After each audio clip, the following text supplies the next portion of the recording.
Good morning everybody, good morning, it's JPR, and welcome back to another video. Well, you can read the title, so I'll spare you the long intro. Here are some interesting facts that I found about every starter Pokemon. While their names and some aspects of their designs have led many to believe that the Bulbasaur family is based on dinosaurs, lead Pokemon designer Ken Sugimori has stated that they were primarily based on frogs, which can most clearly be seen through their facial structure and the way they run. Sugimori has also stated that despite Venusaur being one of his favorite Pokemon, it is also his least favorite to draw given its complicated design. Which, hey, compared to a lot of other Gen 1 Pokemon, I can't fault him for that. He's not exactly a rock, or a Pokeball, or a bunch of eggs. So you may know that Charizard had its shiny form drastically changed in Gen 3, going from a purple body with green wings to a black body with red wings. However, this change was actually made in the middle of Gen 2, as Ken Sugimori, hey, it's him again, released this piece of artwork titled Encounter with a Shining Pokemon in 2001, just after the release of Pokemon Crystal. It is possible that Shiny Charizard was deliberately given the wrong colors in Gold and Silver, as many other Pokemon were. The reason for this was because you could actually play Gold and Silver on an original Game Boy, so some of the Pokemon had to be given inaccurate colors to make them show up better on a monochrome screen. Most of these sprites were fixed in Crystal since that game was only available for Game Boy Color, but perhaps they just forgot about Charizard since it was so hard to obtain in the first place. Since then, the purple Charizard has only appeared in Smash 4 and Smash Ultimate as an alternate skin, which is more of a reference than anything official. So the jury is out on whether or not it was ever a true mistake, but regardless, Black Charizard was a change made much earlier than most people would think.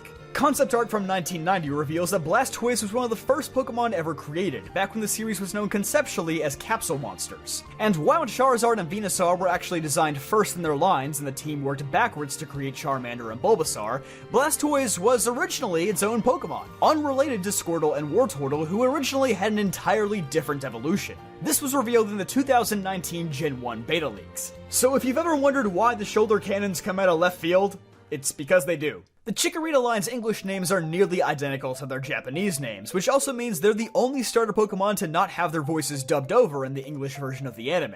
Well, at least until Journey's episode 114, where for some reason Ash's Bayleaf was given a new voice in the English dub. And while poor Chikorita is often mistreated by fans, it was also mistreated by the developers. Thanks to a glitch in Ruby and Sapphire, you can actually receive your diploma for completing the National Dex even if you don't have a Chikorita. Even as a bug, it's just sad this guy can never catch a break. The entire Cyndaquil family has identical stats to the Charmander family. What can I say, they copied their own homework and got caught in 4K Ultra HD with ray tracing. And apparently Quilava was given its name because Nintendo and the Pokemon Company were pushing for there to be a Pokemon for every letter of the alphabet. Of course, Quilava was the first to start with the letter Q, along with Quillfish and Quagsire. Totodile is tied with Turtwig for evolving the latest of all starters at level 18. However, it reaches its final stage the fastest of all starters, becoming Feraligatr at level 30. This means with a measly gap of 12 levels, Croconaw has the shortest stage, and likely always will, of all the starter Pokemon. Trico starts off being based on a real animal called the leaf-tailed gecko, so I guess with a name like that, they didn't really need to spend a lot of time deciding on the type.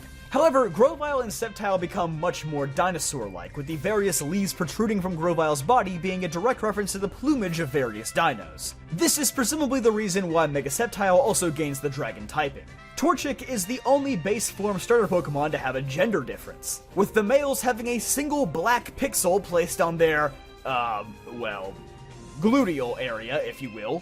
This is a reference to a technique developed by Japanese farmers in the 1920s to tell if their newly born chicks were male or female. I'm not quite sure why people are doing this to newborn Torchics, but it's a rather interesting and obscure reference hidden inside of a single pixel. Blaziken was also the first Gen 3 Pokemon to be designed, but it looked a lot different than it does now, being a fusion of its current self and Latias. Frankly, I'm kinda glad they decided to separate the two. Despite being more than 20 years old now, Mudkip still tops numerous official polls as the most popular of all unevolved starter Pokemon. It and its evolutions actually have a lot in common with another popular water ground type Pokemon, Wooper, with both taking inspiration from the axolotl, an aquatic species native to Mexico.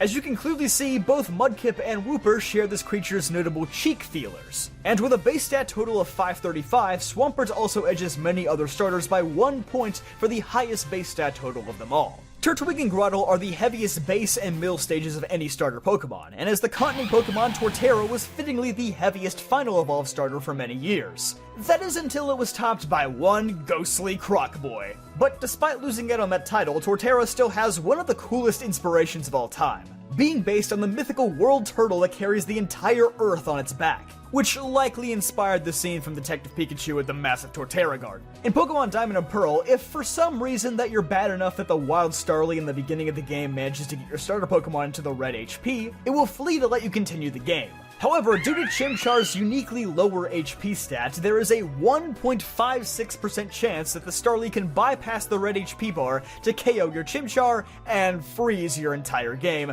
making you start over. That's 20 minutes of your life you'll never get back. Despite this family mostly being likened to apes and monkeys, they actually share way more similarities with baboons. Notably Chimchar's rear end markings, Monferno's colorful facial features, and Infernape's lack of a gripping tail, or a tail being used like a hand, like Apom. Original merchandise for Piplup implied that this Pokemon was going to keep its Japanese name Pochama in English. Around the same time though, Piplup was given the name Plupal in the Diamond and Pearl English beta. Within only a couple of months of release, the name Piplup would be finalized. The small crown between Piplup's eyes also infers its status as an Emperor Penguin chick, which is later clearly seen through Empoleon, who is fittingly enough the same height as Emperor Napoleon, and also has remarkably similar drip, I might add. Before Snivy's English name was revealed, fans commonly referred to it as Smugleaf. This name became so widespread that numerous outlets began picking it up, including the official Nintendo magazine of Australia, New Zealand, and the United Kingdom. Kintsugi Mori, hey buddy, it's been a while, also stated that Serperior was meant to represent the Western idea of nobility, while Emboar and Samurott drew from Chinese and Japanese related themes, reflecting the wide culture of New York City, which the Unova region is based on. Going back to fan names though, Pignite and Emboar are two that actually came true during Black and White's localization, as fans have been calling them that for many months beforehand. Remember, this was back in the Dark Ages when we had to wait 6 months for translation. Suspiciously, Gen 5 is also when the fan term Shiny Pokemon finally became official, so maybe, just maybe, these two Pokemon were actually named by fans. Oshawott, Duat, and Samurott were the only non-Hisuian Pokemon in Legends Arceus that couldn't be obtained in any previous Gen 8 games. Rowlet and its evolutions could be transferred into Sword and Shield, and obviously every Gen 1 through 4 Pokemon is available in Brilliant Diamond and Shining Pearl. Sugimori also stated that this was the hardest starter evolution line they had to come up with during Gen 5's development. Originally, they only had an idea for an otter Pokemon, while the idea to integrate sea lions and samurai motifs came much later, which may explain why Samurott is so drastically different from Oshawott in appearance. Hey there, if you've made it this far, I'm gonna assume that you're enjoying the video, so it would mean a lot to me if you subscribed real quick. We're getting really close to 200k, and I'd love to hit it sometime soon. Okay, that's it, thanks. Chespin! Okay, I'm gonna be honest, I looked everywhere and I could not find a single interesting fact about this entire evolution line, aside from it being a part of the greater JRPG classes theme that Gen 6 has, so I'm sorry Chespin fans, if you have any, please put them in the comments. But the title of this video does say facts about every starter, so he is 16 inches tall and weighs 19.8 pounds. You're welcome! Fennekin has the lowest base stat total of all starters with 307, but only by 1 point, so it's not like it's horrible or anything. And despite this slow start, Delphox actually ends up having the highest base stat total of the three. It's also the last starter Pokemon to have a base stat total above 530, aside from the Hisuian starters. And while this evolution line is based on foxes, more specifically they're based on the Japanese legend of the Kitsune, a fire-breathing fox that practices witchcraft. They may also be a reference to the practice of witch hunting, where you burn witches at the stake. Jeez, a little dark there, Pokemon.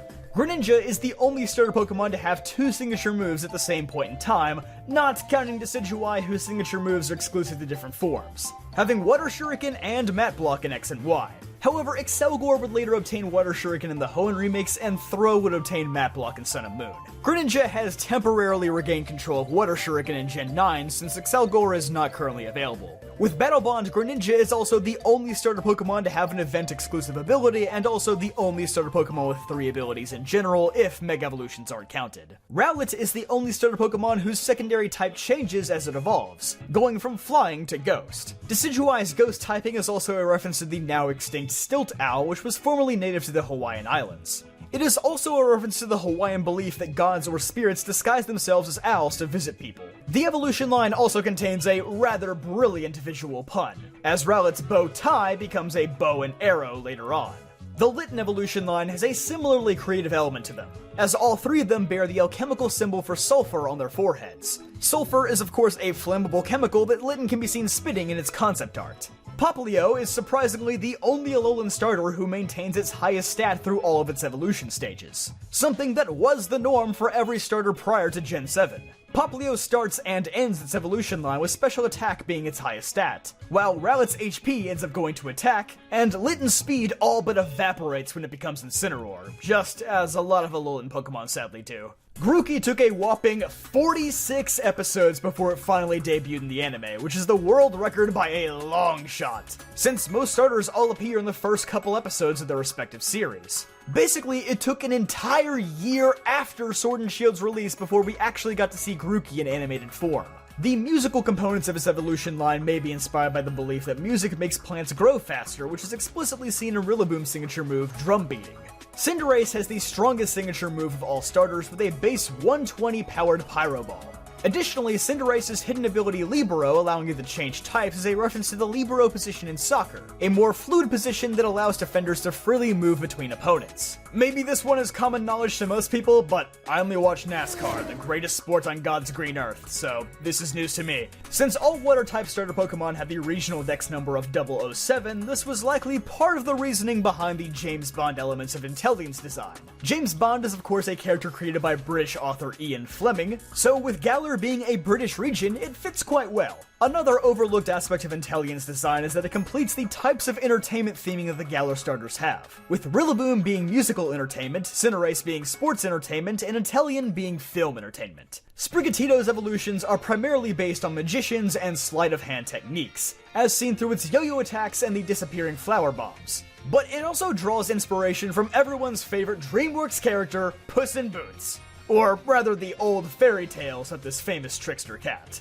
Crocalore's fiery sombrero is not merely a fashion statement, as it also contains the egg that later hatches into the flaming bird that sits atop Skeledirge's head, referencing the mutualistic relationship seen between the Nile crocodile and the Egyptian plover. Its general design and ghost typing is inspired by the Dia de los Muertos holiday. According to Pokemon Scarlet's Pokedex, Quaxley is not originally from Paldea, which makes it the only starter Pokemon to have migrated from another region, discounting his Sui starters which were all brought in by Professor Laventon. Maybe a setup for another Legends game in the near future? Probably not, but a guy can dream, right? That's all for me though, be sure to like and subscribe if you enjoyed, and I'll see you guys next time.